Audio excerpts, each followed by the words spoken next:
Good morning বন্ধুরা, কেমন আছো? আশা করছি ভালো আছো। সুস্মিতার নতুন ব্লগে সকল বন্ধুকে স্বাগত জানাই। শুরুতে জানাই হ্যাপি হোলি। সকল বন্ধুকে জানাই আমার শুভেচ্ছা ও ভালোবাসা। সকাল সকাল দেখো উঠে আশিবাসি সমস্ত কাজকর্ম সেরে স্নানটা সেরে নিয়েছি। আর তাতাই দোকান থেকে দেখো রং আবির ফিচকারি সব কিনে নিয়ে এসে আর শুরুতেই দেখো আমার পায়ে গালে কপালে সব রং মাখিয়ে দিচ্ছে। ও এবারে রং খেলতে বেরোবে। ও সকাল থেকে চেষ্টা করছে রং খেলতে যাবে। অনেক বাচ্চারা খেলা অলরেডি শুরু করে দিয়েছে। তো ওকে বললাম টিফিন খেয়ে তারপরে খেলতে যাবি। আজকেরে পূর্ণিমা, তো দাদাইকে বললাম অল্প করে দুল্প আর তুলসী তুলে দিতে। তারপরে দুল্প তুলসী তুলে দিতে পুজোর জোগাড় করে পুজো করে নিয়েছি, নিয়ে আর এই দেখো রেডি হয়ে পড়েছি। আর সকালবেলায় দেখেছো গালে কেমন আবির মাখিয়ে দিয়েছে সবাই। তো আজকেরে যাব বসন্ত উৎসবে, তো তোমাদেরও নিয়ে যাব। তো এখন বাজে বেলা 10টা। মহিষাতলে রাজ কলেজের কাছে বসন্ত উৎসব হয়, তো তোমরা অনেকে জেনে থাকবে। তো আমি যাব সেখানেই বসন্ত উৎসব দেখতে। তো আমি এর আগেও শুনেছি ওখানে নাকি খুব সুন্দর উৎসব হয়, তো কখনো যাওয়ার সৌভাগ্য হয়নি। তো আজকেরে ভাবলাম একবার গিয়ে দেখেই আসি। তারপর দেখো সোজা চলে এলাম বসন্ত উৎসব দেখতে। তো দেখতে পাচ্ছ বন্ধুরা ধীরে ধীরে মাঠে ভিড় জমেছে কেমন। বহু জায়গার মানুষ এসেছে বসন্ত উৎসব দেখতে। আজ আর কোনো কথা নয়, আজকেরে দেখাবো বসন্ত উৎসবে মানুষ কিভাবে আনন্দ করে। আর আমরা সারা বছর এই দিনটার জন্য কিন্তু অপেক্ষা করে থাকি। প্রত্যেকটা বাচ্চারা বড়রা যারা পার্টিসিপেট করেছে কত সুন্দর করে সেজেছে। দেখো এত সুন্দর রঙের কালারগুলো দেখে মন ছুঁয়ে যাচ্ছে। বসন্ত উৎসবে যে এত সুন্দর সুন্দর সাজা দেখলে চোখ জুড়িয়ে যায়। দেখতে পাচ্ছ বন্ধুরা মাঠে কিভাবে ভিড় হয়েছে। আর বেশিরভাগ মানুষ কিন্তু প্র্যাকটিস করা শুরু করে দিয়েছে, কেননা ওপাশে অলরেডি অ্যানাউন্সমেন্ট শুরু হয়ে গেছে। এদিকে রাধাকৃষ্ণের বাঁশির সুর বাজছে আর ওদিকে কোকিল কুহু সুরে ডাক দিচ্ছে। কত সুন্দর লাগছে পরিবেশটা। তো চলো বন্ধুরা, এ পাশে তো এনারা প্র্যাকটিস করছে, এনাদের উঠতে দেরি আছে।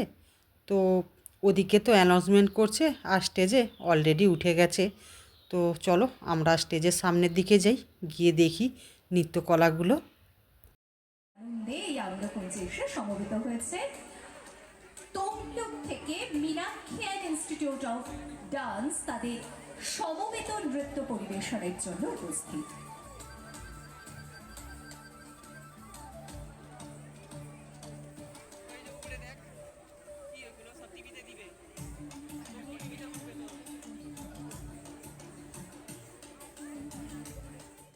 খোলা আকাশের নিচে নৃত্য, তার সাথে সুর দিয়ে কোকিলের ডাক, আর আছে সোনালি রোদের ছোঁয়া, তার সাথে হালকা হালকা শীতের মরশুম। কত সুন্দর না লাগছে, তাই না বন্ধুরা? নৃত্যটা খুব সুন্দর করছে। এই নৃত্যর পরে আছে একটা আবৃত্তি বসন্ত নিয়ে, খুব সুন্দর আবৃত্তি। তোমরা শুনতে থাকো, দারুণ লাগবে আবৃত্তিটা। রং মানেই নতুন স্বপ্ন, রং মানেই ভালোবাসা, আর রং মানেই নতুন করে পথ চলা। এই বসন্তে আমরা সকলকে রাঙিয়ে দিতে চাই। বসন্তে আবার আমরা হারিয়ে যেতে চাই সেই গ্রাম বাংলার মাটিতে, পলাশ শিমুলকে সাথে নিয়ে। কেমন লাগলো আবৃত্তিটা? বললাম না দারুণ হবে। তো এত সুন্দর কণ্ঠ, কি বলবো, স্যারের কণ্ঠটা অসাধারণ, খুব সুন্দর কণ্ঠ। আমি পুরোটা তোমাদের দেখাতে পারলাম না, তার জন্য দুঃখিত বন্ধুরা। পুরোটা দেখাতে গেলে ভিডিওটা অনেকটাই বড় হয়ে যাবে, সেই জন্য পুরোটা দেখাতে পারলাম না। আর আরও তো নৃত্য আছে, সেই কারণে তোমাদের পুরোটা দেখাইনি। আর মেন যেগুলো আবৃত্তির মধ্যে করা আছে আমি সেগুলোই তোমাদের কাছে জাস্ট দেখাচ্ছি। আর বাকিগুলো সব কিন্তু আমি ভয়েস রেকর্ড করছি, কেননা অনেকগুলো আবার গানও আছে, আর গান তো দেওয়া যাবে না। সেটা তো তোমরাও জানো, কেননা গান দিলে কপিরাইট চলে আসতে পারে। তো চলো বন্ধুরা, বেশি কথা আর বাড়াবো না, তো তোমরা নৃত্যগুলো দেখো।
তো বন্ধুরা, কেমন লাগলো বসন্ত উৎসব? তো কমেন্ট করে অবশ্যই জানিও। তো চলো, বাড়িতে চলে এসেছি, আর এই দেখো বাড়িতে ঢোকার মুখেই পাশের বাড়ির একটা যা কেমন আমার আবির মাকে গোটা ভূত করে দিয়েছে। দেখো গোটা জামা কাপড়ে সব ভর্তি হয়ে গেছে। তো চলো ভিডিওটা যে এই পর্যন্তই থাক। তো এবারে স্নান করতে হবে, যা অবস্থা করে দিয়েছে। তো চলো সবাই ভালো থেকো, সুস্থ থেকো। আবারও জানাই হ্যাপি হোলি, টাটা।